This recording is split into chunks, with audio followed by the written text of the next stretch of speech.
So has the barrier of meaning, at least as instantiated in Arc, been crashed? No, I would say definitively not. But I want to try to push this line of thinking all the way. You will remember I said that this essay by Giancarlo Rota was really pivotal in understanding what on earth Stan Ulam had meant with this discussion about the as relation and the barrier of meaning. This is the other thing that helped me put all of this together. I love this classic so-called Flammarion engraving, which shows, a guy who has wandered to the edge of the earth and sticks his head through the crystal spheres to encounter, well, whatever is beyond the firmament, this kind of psychedelic pleroma of the reality behind reality. And I view this as a powerful symbol of the barrier of meaning. This thing that separates the actual, the ground, from the possible. I like, for this, the term imaginal. Now, this term imaginal comes from Henri Corbin, the preeminent mid-century French scholar of Islam, and he introduced this term based on the work of the great Andalusian philosopher Ibn Arabi and the great Persian philosopher Suhrawardi to refer to a rich infinity of possible roles and worlds, possible forms. And I should just make one little technical clarification here. While the sort of lowest levels of ground begin in the actual, of course, as we mentioned, roles can themselves serve as grounds in as relations. So we have the sort of concrete physical things in front of us that are then mapped into imaginal objects and can engage in sequences of these sort of as relations. And we'll see some examples of this shortly. So we have this infinity of possible roles and worlds, possible forms. And what we call understanding might just be picking out a part of the imaginal that stands in a particular relation with the actual, such that seeing things in the actual concrete world, here's a mug, here's a whatever, as those things in the imaginal gives you power to change the real world. That's what we mean by this term understanding. So when I see the potato as mashable and the rolling pin as a masher, I've mapped this into a little imaginal possibility that allows me to make real mashed potatoes. Now, to really track this story, we need to look at the phrase that Henri Corbin translates as mundus imaginalis, the imaginal world, and that phrase is halam al-mital, the world of ideas in the Platonic sense, or forms, where mital is commonly used to translate idea or eidos in Greek. I guess I should say idea or eidos in Greek. The words that we in English typically render as form. So halam al-mital is really the world of Platonic forms, the Platonic space in that sense. This halam al-mital is structured in an interesting way. Although it is described geographically, it is also explicitly not a place or a geography. In fact, the Persian neologism for referring to it is na koja abad, the nowhere land. And it is rich in content and here I'm quoting from Corbin, the archetype images of individual and singular things to the forms of all works accomplished, the forms of our thoughts and desires, of our presentiments and behaviors. In other words, it has a more concrete side, which you might think of as like more imagistic, and a more abstract side, which is often more typically what we think of with the idea of Platonic forms. Indeed, the imaginal is situated between the physical world, as we've been saying, and something even more abstract, the realm in this cosmology of pure intelligences. According to Corbin, each of these worlds corresponds to its own proper cognitive faculty. The physical world being accessed through the senses, the realm of pure intelligences, the intellect, and the imaginal corresponds to the imagination. Now, what is very important here is that imagination does not mean what we in English usually mean by this term. It doesn't mean fancy. It doesn't mean fantasy. It is the cognitive function of the imagination that permits the establishment of a rigorous analogical knowledge. Or, again, Corbin says, imagination is what allows things to symbolize with one another. So consider this silly little cartoon, which I often draw when I'm trying to teach students about modeling, specifically mathematical modeling. And in fact, all of science turns on this sort of modeling where we map concrete things in the physical world into more abstract things, whether these be mathematical objects or experiments, physically instantiated abstractions of the real thing that we're trying to understand. And this idea of the imaginal, as I've described it, with its more concrete side and its more abstract side, this sort of geography, quote unquote, of the Halam el-Mital, allows us to really see what's going on here, to provide a kind of nuanced structure to this cartoon that I just drew. We start with the concrete and particular world. I'm trying to understand, say, predator-prey relationships, things that I might see out there in the world. Now, we exclude much from this in, say, taking as our model of predator-prey relations the interactions between foxes and rabbits. So we might use this one case of foxes preying on rabbits as a model for all predator-prey relations. For any account we've been developing, models don't have to be mathematical or computational. It's simply a case of the as relation that we use to understand and intervene. But we don't stick there. We eliminate irrelevant detail. We see concrete, particular rabbits and foxes in real fields as more abstracted archetypal images and interactions. Here you can see why I'm not an artist. These become yet further abstracted into basic pictures of growth, death, and predation, the sort of thing you could imagine writing down in a simple agent-based computational model. And these finally can be rendered as a simple system of differential equations, where you can see we have sort of moved from the senses to the intellect through the imagination. I think this is what mathematical computational modeling is all about. This is what we're doing when we engage in that activity. We ascend through a sequence of as relations until we arrive in the world of mathematical objects that are pure syntax, very close to the realm of pure intellect. Moving from the senses to the intellect through the imagination. I think that's what mathematical and computational modeling does. And what I want to emphasize here is that there is a similarity, but a difference with the way that Mike, for example, in his paper that has kicked off all of this discussion, the way he stratifies it, where in some sense, the kind of most abstract forms are the sort of lowest. And then we have this sort of structure of kinds of minds, instances of minds. There's this notion of agency maybe being somewhat correlated with specificity.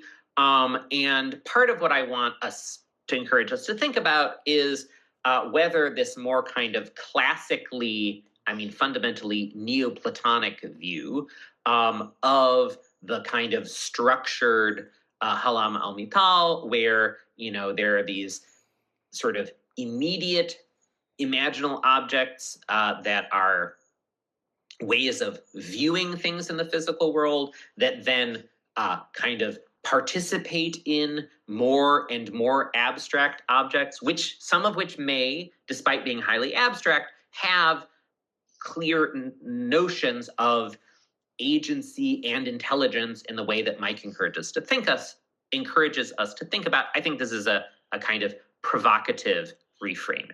So let's return to the trichotomy that we started with. I hope you can see that these simple examples I've been giving really underline the nature of this kind of transformational creativity. Transformational creativity in science requires seeing the falling apple and the orbiting moon as instances of the same phenomenon, reducible to a common formalism. It likewise helps us understand why mathematicians like to prove the same theorem multiple times. They seek a larger theory that sheds light on the more concrete problems. And despite brute force successes on the ARC benchmark, this kind of abstraction, this kind of analogy making is beyond the scope of present AI. And understanding how it works remains a central challenge, both in the philosophy of science and the field of artificial intelligence.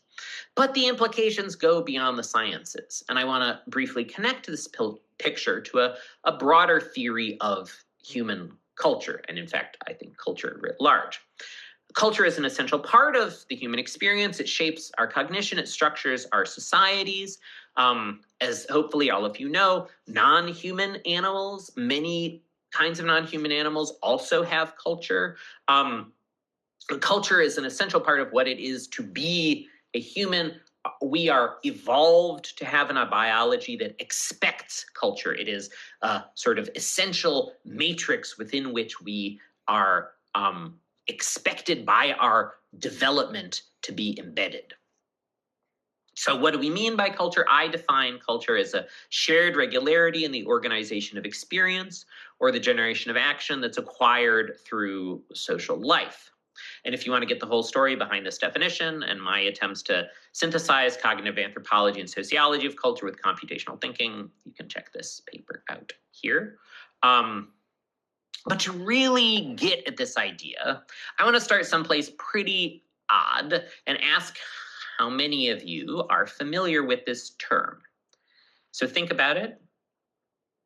Usually when I give this portion of this talk, maybe one person in a room of 200 will be familiar with this term. So this term is from debates in the first millennium CE about Christology, roughly in the Christian tradition, the sort of theory of Jesus and his nature. And these debates were fierce. Was his nature purely human or purely divine? If it was somewhere in between, did it kind of lean one way or the other? If it was more human than divine, was this divine part some temporary addition? If he was more divine than human, did he have a human soul? If not, what was his nature? Monophysism refers to a certain sequence of answers to these questions, associated with a certain Eutyches of Constantinople. And here it is in this kind of branching tree, where you can see, right, interestingly, that we have this kind of hierarchically structured sequence of questions. But before these debates were even more basic ones in the Christian tradition. Was the nature of the Christian God a trinity? Were the persons of the Trinity equal or distinct? Unlike the Christological controversies, which have this kind of decision tree-like hierarchical structure, the Trinitarian debate is structurally much simpler. Almost every possible combination of answers to these questions existed, from Patripassian modalism, which answers no to all three of these questions, to what would become the Nicene orthodoxy, which answers yes to all of these questions. So 0, 0, 0, Patripassian modalism, 1, 1, 1, orthodoxy. Now, these might seem like arcane issues. Why am I talking about this stuff? Well, first of all, they were not arcane issues to the people of the time. As you would know, if you've studied the history of the Roman and Byzantine empires, these were life and death questions. Books were burned, heretics were condemned. The histories of empire, even into the early modern period, turned on these questions, which were at the heart, for example, of encounters between Jesuits and Christians who had lived in India for many, many, many centuries, the so-called Thomas Christians. But I'm talking about them because this man, the brilliant Romanian historian of religion, Ioan Culianu, who tragically was assassinated at the age of 41, 25 years ago this year, he used these two debates to develop a new approach to intellectual history in his final book, translated into English, The Tree of Gnosis. And his first move in defining this approach to intellectual history is structuralist. He says, look, in intellectual history, we study ideal objects, which he defines as systems of ideas that exist in their logical dimension. So this may be resonating already with some of this Platonic space stuff, but let me try to be more concrete. What does he mean? Let me venture an explanation. One of his key predecessors he cites as Darcy Thompson, the great Scottish biologist, best known for his attempt to kind of limit the explanatory preeminence of natural selection by pointing to the role of physical, mechanical, structural factors in the explanation of living form. Certainly an important predecessor to all of the discussions we're having here in the Platonic Space Symposium. And I think this helps us understand the fact that Culianu points to Darcy Thompson as a predecessor in his so-called cognitive approach. This helps us understand what he's calling for when Culianu sketches a new approach to intellectual history. That approach unites synchronic, structural or formal explanation with diachronic, that is the more traditional historical one, and he calls this synthesis morphodynamics, the dynamics of form. And when translated into evolutionary biology, the same move, Darwin plus Darcy Thompson, goes by the name Evo-Devo. It attempts to unite developmental and more broadly structural explanation with evolutionary one. So if you'll forgive the slogan, I read Culianu as saying cultural evolution and intellectual history need to go Evo-Devo to pay greater attention to the way that the evolutionary possibilities of cultural things, of ideas, are shaped, are constrained, are canalized by the human minds in which they develop, including the complement of other ideas with which they share those minds. So if you'll permit me another example, I'm sure, because there are a lot of biologists in the room, many are aware of the remarkable similarity between the marsupial mammals of Australia and a range of placental analogs. These are very divergent lineages, at least 100 million years ago. And these striking similarities are not just the result of ecological demands. They turn critically on the generative resources, genetic and developmental, that are available for solving ecological problems. Such resources enable certain solutions. So here's a very striking example: a Tasmanian wolf, and I think this is a timber wolf, a normal wolf.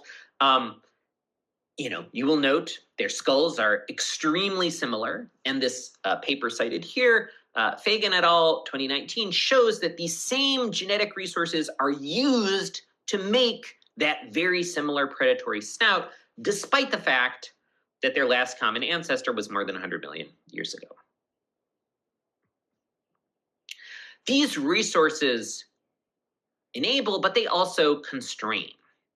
For example, when the dinosaurian and mammalian lineages occupy the aerial niche, they use their distinct generative resources to produce distinct solutions to the aerodynamic problem. Birds, in the case of dinosaurs, bats, in the case of the mammalian lineage.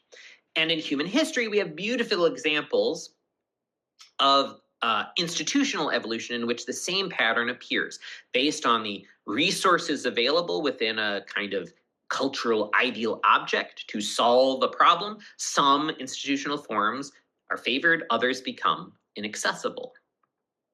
Now, so far I've mostly talked theory at you, but as some of you know, I am, among other things, a computational social scientist. I think computation holds the key to unlocking the full potential of Ioan Culianu's approach to cultural evolution. So I want to illustrate with an even weirder example than Christology.